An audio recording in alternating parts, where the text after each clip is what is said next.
അസ്സലാമു അലൈക്കും വറഹ്മത്തുള്ളാഹി വബറകാതുഹു.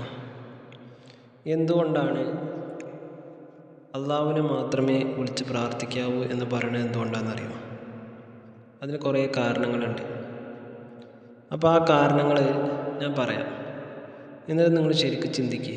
ഞാൻ ഇൻഷാ അല്ലാഹ് നമ്മുടെ ഈ സ്ക്രീനിൽ ഇങ്ങനെ നിങ്ങൾക്ക് വായിക്കാൻ പറ്റുന്ന രൂപത്തിലാണ് എഴുതുക. ആ വായിച്ചിട്ട് നിങ്ങൾ ചിന്തിക്കുക, ഇതേ ഗുണം അള്ളാഹ്ക്കല്ലാതെ വേറെ ആർക്കെങ്കിലും ഉണ്ടോ എന്ന് നമ്മൾ ചിന്തിക്കുക. ഇല്ലെങ്കിൽ നമ്മൾ മനസ്സിലാക്കുക, ആരാധന അള്ളാഹുവിന് മാത്രം അർഹതപ്പെട്ടതാണ്. ഒന്നാമതായിട്ട് പരിശുദ്ധ ഖുർആൻ പറയുന്നത് എന്താണെന്നറിയോ?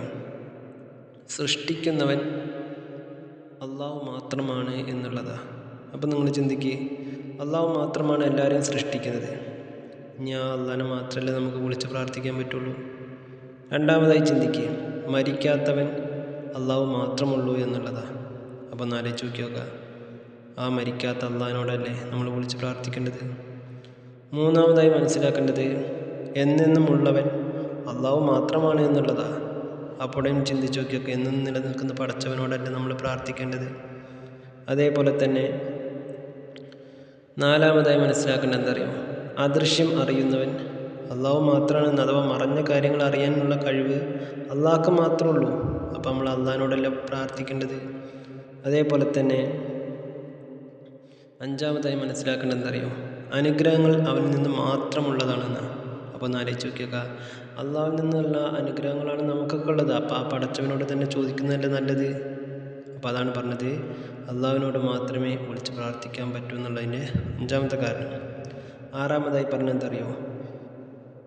ജീവിപ്പിക്കുന്നവൻ അള്ളാഹു മാത്രമാണെന്നാണ്. ഒന്ന് ആലോചിച്ച് നോക്കി, ജീവിപ്പിക്കുന്നവൻ അള്ളാഹു മാത്രമാണ്. ഇതൊക്കെ പരിശുദ്ധ ഖുർആൻ പറഞ്ഞ ഒരു പോയിന്റുകളാണ് ഞാൻ ഈ പറയണത് കേട്ടോ. അല്ല ഞാൻ എൻ്റെ ഇഷ്ടത്തിന് വിളിച്ച് പറയില്ല. കണ്ടോ, അള്ളാഹു മാത്രമാണ് ജീവിപ്പിക്കുന്നവനെന്ന് പറയുമ്പോൾ പിന്നെ അള്ളാഹിനെ മാത്രമല്ലേ നമുക്ക് വിളിച്ച് പ്രാർത്ഥിക്കാൻ പറ്റുള്ളൂ. ആറാമതായി മനസ്സിലാക്കുക, മാർഗദർശനം നൽകുന്നവൻ അള്ളാഹു മാത്രമാണെന്നാണ്. ഏഴാമതായി മനസ്സിലാക്കുക, ഉപദ്രവങ്ങൾ നീക്കുന്നവൻ അള്ളാഹു മാത്രമാണെന്ന്. ഒന്ന് ആലോചിക്കുക, ഉപദ്രവങ്ങൾ നമ്മുടെ ജീവിതത്തിൽ വരുന്ന ഓരോ ഉപദ്രവങ്ങളും മാറ്റുന്ന അള്ളാഹുവാണ്. അപ്പോൾ അള്ളാഹിനെ നമ്മൾ വിളിച്ച് പ്രാർത്ഥിക്കാൻ പറ്റുള്ളൂ. അതേപോലെ തന്നെ എട്ടാമതായി നമ്മൾ ചിന്തിക്കേണ്ടത്, ഹൃദയങ്ങളിലുള്ളത് അറിയുന്നവൻ അള്ളാഹു മാത്രമാണെന്നാണ്. അതിനെൻ്റെ ശരി ഒന്ന് ആലോചിച്ച് നോക്കിയാൽ, നമ്മൾ എത്ര പ്രാർത്ഥിക്കണമെങ്കിൽ ആത്മാർത്ഥമായി പ്രാർത്ഥിക്കുമ്പോൾ നമ്മുടെ മനസ്സിലുള്ള കാര്യങ്ങൾ അള്ളാഹ്ക്ക് മാത്രമേ അറിയാൻ പറ്റുമെങ്കിൽ പിന്നെ അള്ളാഹിനോടല്ലേ നമ്മൾ വിളിച്ച് പ്രാർത്ഥിക്കേണ്ടത്. വേറെ ഏതെങ്കിലും സൃഷ്ടികളോട് നമ്മൾ വിളിച്ച് പ്രാർത്ഥിക്കാൻ പറ്റുമോ? പറ്റില്ല എന്നുള്ളത് തന്നെയാണ്. അതേപോലെ തന്നെ ഒമ്പതാമതായിട്ട് നമ്മൾ മനസ്സിലാക്കേണ്ടത്, നമ്മോട് ഏറ്റവും അടുത്തവൻ അള്ളാഹു മാത്രമാണെന്നാണ്. അപ്പോൾ ആ പടച്ചവനോടല്ലേ നമ്മൾ വിളിച്ച് പ്രാർത്ഥിക്കേണ്ടത്. അതേപോലെ തന്നെ പത്താമതായി പറയുന്നത്, എല്ലാം കാണുന്നതും കേൾക്കുന്നതും അള്ളാഹു മാത്രമാണ് എന്നുള്ളതാണ്. അപ്പോഴൊന്ന് ആലോചിച്ച് നോക്കി നോക്കുക, എല്ലാം കാണുന്നതും കേൾക്കുന്നവനും.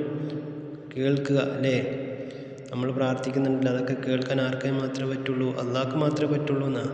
അപ്പോൾ അള്ളാഹിനല്ലേ നമ്മൾ വിളിച്ച് പ്രാർത്ഥിക്കേണ്ടത്. 11ാമതായി പറയുന്നത്, മരിപ്പിക്കുന്നവൻ അള്ളാഹു മാത്രമാണെന്നാണ്. ആൾ ചിന്തിച്ച് നോക്കി, മരിപ്പിക്കുന്നത് അള്ളയാണ്. അപ്പോൾ ആ മരിപ്പിക്കുന്ന അള്ളയാകുമ്പോൾ നമ്മൾ ശരിക്കും ചിന്തിച്ച് നോക്കി നോക്കാം, നമ്മൾ വേറെ ആരെങ്കിലും വിളിച്ച് പ്രാർത്ഥിക്കാൻ പറ്റുമോ? ഇല്ല, അള്ളാഹിനെ മാത്രമേ നമ്മൾ വിളിച്ച് പ്രാർത്ഥിക്കാൻ പറ്റുള്ളൂ. അടുത്തായിട്ട് പറഞ്ഞിട്ടുണ്ടോ, സർവാധിപത്യം അള്ളാഹുവിന് മാത്രമുള്ളതാണെന്നാണ്.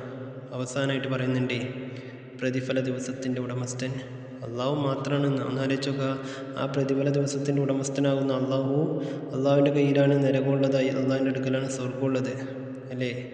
ഒരു മനുഷ്യന് സ്വർഗത്തിൽ പോയ സുഖസുന്ദരമായ ജീവിതവും നരകത്തിലേക്ക് പോയാൽ ഏറ്റവും വലിയ ദുരിത ജീവിതമാണ്. ഇത് രണ്ടിൻ്റെയും ഉടമസ്ഥൻ അള്ളാഹാണ്.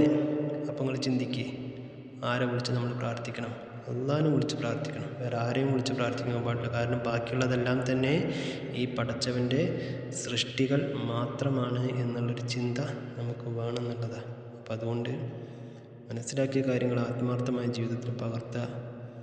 കാരണം ഇതിലെങ്ങനെ നമ്മൾ തെറ്റിപ്പോയി കഴിഞ്ഞാണ്ടല്ലോ, നമ്മുടെ ദുനിയാവും പോയി കിട്ടും, ആഖിറവും പോയി കിട്ടും. എല്ലാം ചിന്തിക്കുക.